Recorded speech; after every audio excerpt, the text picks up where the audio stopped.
के सर्वे क्या कह रहे हैं? ज्यादातर लोग जो हैं वो अलग अलग एजेंसीज हैं, P Marq, Poll Diary, JVC, People's Pulse, Today's Chanakya strategies, Marq, ज्यादातर लोग बीजेपी को जिता रहे हैं एक्सेप्ट पीपुल्स पल्स को छोड़ के। ये टीएमसी के फेवर में है। और यहाँ देखिए रीजनल में ये 4 हैं और चारों के चारों जो लोग कह रहे हैं ये टीएमसी को जिता रहे हैं। तो ये कंप्लीट पिक्चर है तमाम एग्जिट पोल्स की। ये नेशनल है, वो रीजनल है। हाँ बिल्कुल, वहां तो बंगाल में तो 2/3 मेजोरिटी दे रहे हैं। और मेरे साथ प्रवीर जी जुड़े भी हुए हैं। एक इंपॉर्टेंट चीज और ग्राफिक्स दिखाना चाहता हूं मैं यहाँ पे।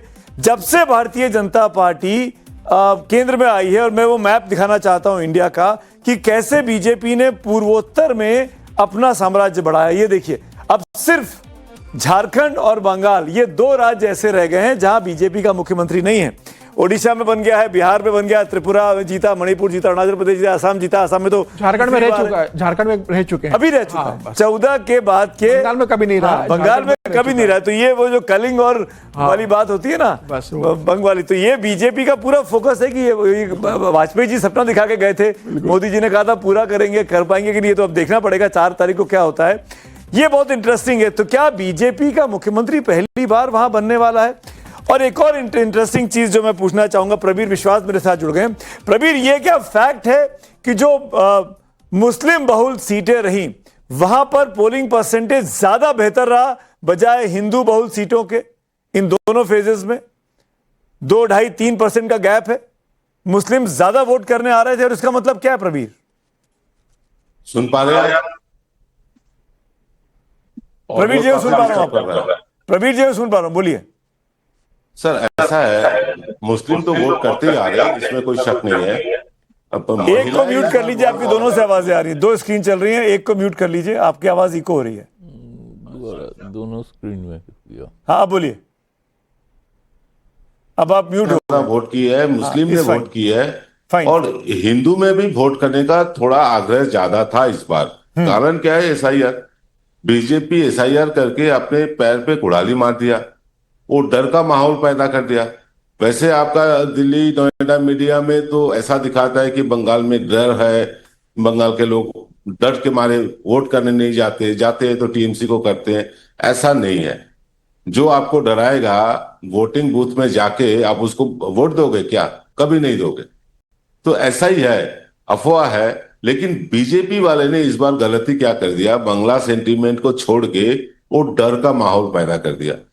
हर 10 लोगों में से किसी ना किसी लोग ये एसआईआर में इफेक्टेड हुआ है, उनको लाइन पे खड़ा होना पड़ा।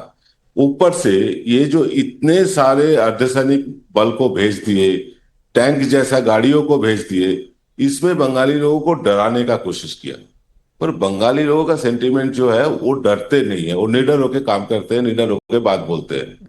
समीर आप वांट टू रिएक्ट? समीर आप कुछ बोलना चाहते? नहीं, मुझे लगता है कि चुनाव आयोग ने अगर वहां पर इतने अर्धसैनिक बल भेजे तो लोगों को डराने के लिए नहीं भेजे थे, वो उन लोगों को डराने के लिए भेजे थे जो चुनाव के अंदर व्यवधान डालते हैं, जो किसी लोगों को मतदान करने से रोकते हैं। और आज जिस तरीके से आप देखेंगे कि जहांगीर वाली कॉन्स्टिट्यूंसी पे किस तरीके से लोगों ने आज प्रदर्शन किया है कि वहां पर उनको वोट डालने में। समीर भाई, वहां पर रिपोल नहीं हुआ है। देखिए भाई, और भरोसा का नहीं, वहां पे रिपोल नहीं किया मनोज अग्रवाल साहब ने, तो वो तय करेंगे। लेकिन मुझे लगता है भय और भरोसा का जो बात थी कि जो डर के कारण लोग वोटिंग करने नहीं निकलते, उसके लिए चुनाव ने तैयारी की। समीर भाई सॉरी, मैं आपको इंटरव्यू नहीं करना चाहता हूं, बल्कि हमने देखा, मैं correct me if I am wrong, 21 का चुनाव, 16 का चुनाव, 11 का चुनाव, ऑन एन एवरेज 80% पोलिंग हुआ है, 80, 81, 82। तो बंगाल का आदमी तो वोट करता ही रहा है। ये कभी ये नहीं है कि बंगाल का आदमी, बंगाल में कहीं 50%, 60% पोल हुआ हो। नहीं, वोट करता रहा है। लेकिन पिछले चुनाव की आप हिंसा भी देखिए ना, 50-55 लोग चुनाव हिंसा में मारे जाते हैं। प्री इलेक्शन जो हिंसा होती है, पोस्ट इलेक्शन जो बंगाल में हिंसा होती है, इस बार कैसा हुआ है? किसी बूथ पर आपको फर्स्ट फेज के 152 सीटों के बाद कभी ऐसा लगा कि बहुत हिंसा हो गई और पुनर्मतदान हो रहा है? जिस तरीके से इस बार चुनाव आयोग ने करवाया। देखिए जी, देखिए जो आप डर की बात कर रहे हैं ना, एसआईआर जब से लागू हुआ है, बंगाल में एक डर का एक माहौल तैयार हुआ है। और लोग जो इतने, जो मैं बहुत सारे चैनल में गई, सब ने कहा इतना परसेंटेज हाई हुआ है, वी आर शॉक्ड।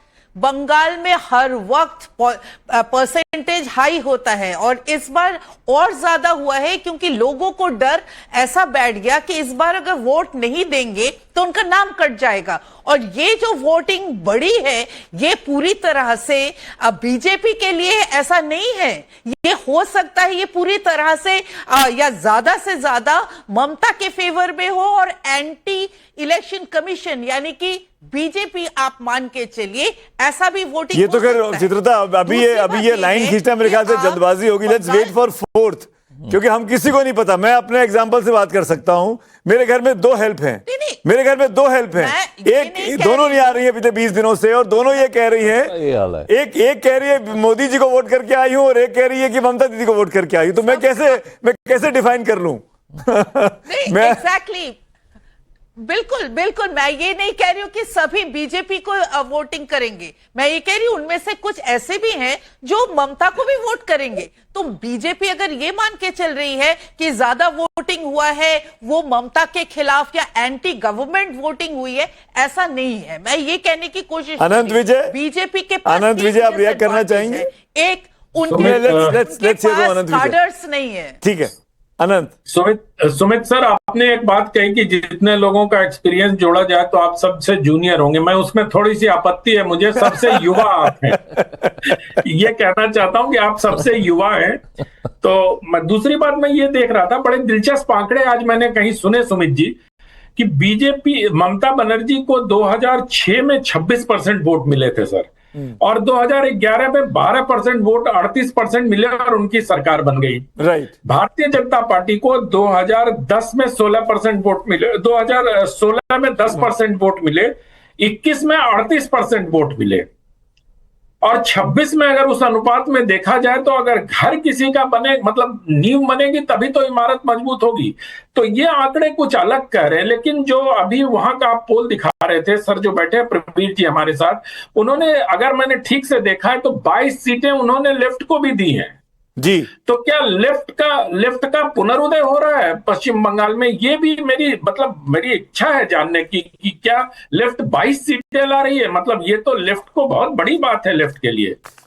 मैं उन्हीं से पूछा, प्रवीर बाबू 22 सीटें आ रही है लेफ्ट की आपके पोल में? सर ये शायद आपको कुछ गलतफहमी हुआ है। हाँ। 26 इलेक्शन में मैं लेफ्ट को 0 से 1 ही दिया, 22 सीटें नहीं दिए।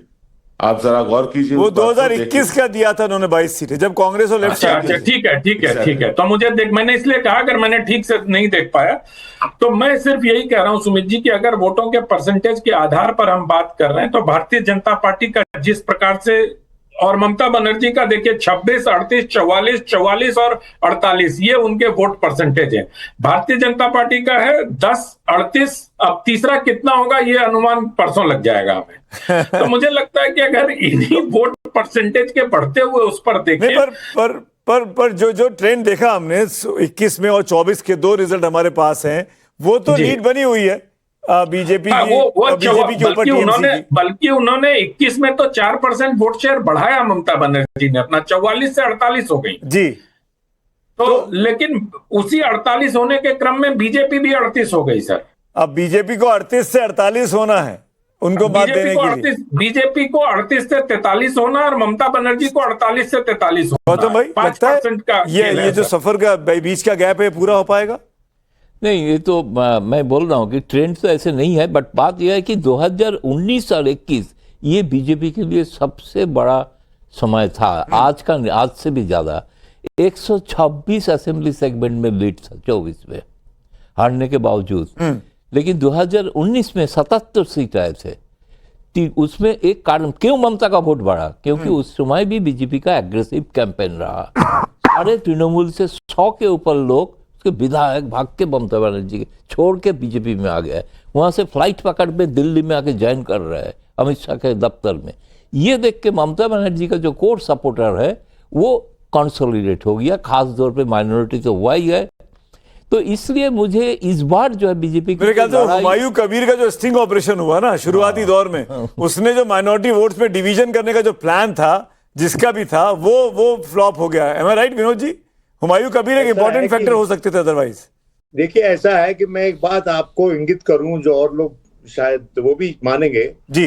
हुमायूं कबीर ने जिस तरह से जो मुद्दा उठाया और जिस तरह से प्रचार किया, वो खुला घूमता रहा, उस पर कोई अंकुश किसी भी लॉ एंड ऑर्डर एजेंसी ने नहीं लगाया। केंद्र भी मूक दर्शक बना रहा। किसका आदमी है भाई वो? सवाल ये पैदा होता है ना। देखिए, वहां की जो लोकल पॉपुलेशन है, किसी भी प्रांत के प्रदेश में रहने वाले व्यक्ति का नेटिव विजडम को अंडर एस्टिमेट मत करो। उसको नजर आ रहा था वो किसका आदमी है। वो तो उसको तो असदुद्दीन ओवैसी भी छोड़ के चला गया वो स्टिंग ऑपरेशन के बाद। तो इन सब के चलते मुस्लिम वोट का कंसोलिडेशन पक्का हो गया जनता के पक्ष में। और ये गलतियां की है भारतीय जनता पार्टी ने, क्योंकि इतने अपार तरीके से, इतने बड़े विस्तृत तरीके से बल प्रयोग अच्छा नहीं होता।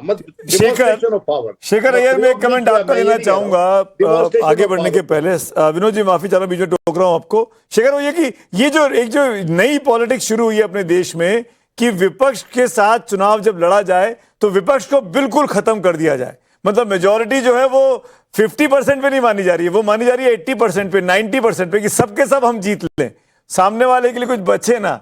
इसको आप कैसे ट्रेंड के तौर पे देखते हैं? एमपी देखिए, हरियाणा देखिए, और अब ये देखिए बिहार। सुमित जी, एक बात हम यहाँ पे बिल्कुल टच ही नहीं किए जी, वो है राजनीतिक हिंसा जो लगातार कांग्रेस काल से रही है, जिसके बाद लेफ्ट जब शासन रहा वही पर। देखिए, वहां पे सिस्टम डोमिनेशन होता है।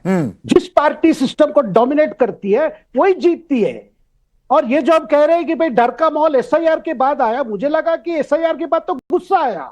उससे पहले और लगातार जो माहौल क्या था, डर है।